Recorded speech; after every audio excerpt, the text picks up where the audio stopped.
नहीं भावई बाबा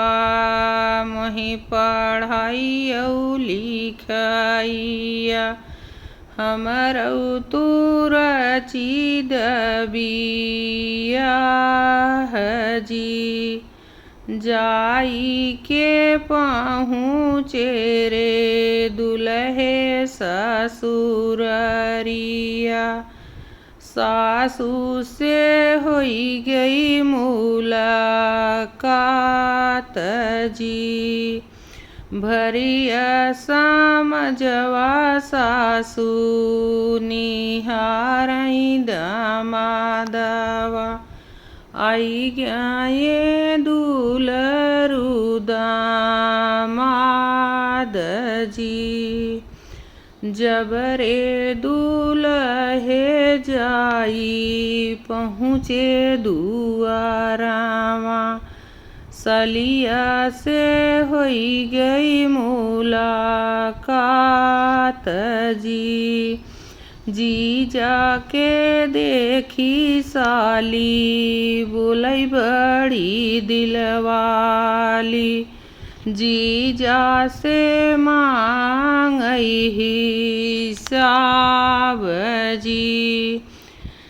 जब रे दुल्हे जाई पहुँचे भावानावा सरहज के देखें लाजा बाबजी सरहजिया के कवनो न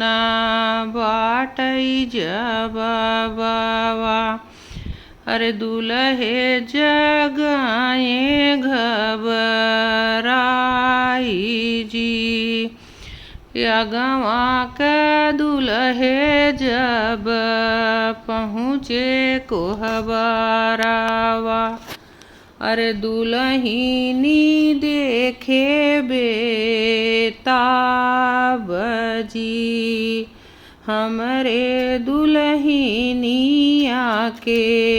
नाही बाटई जोड़ावा सबसे सुंदरी रनिहा मारी जी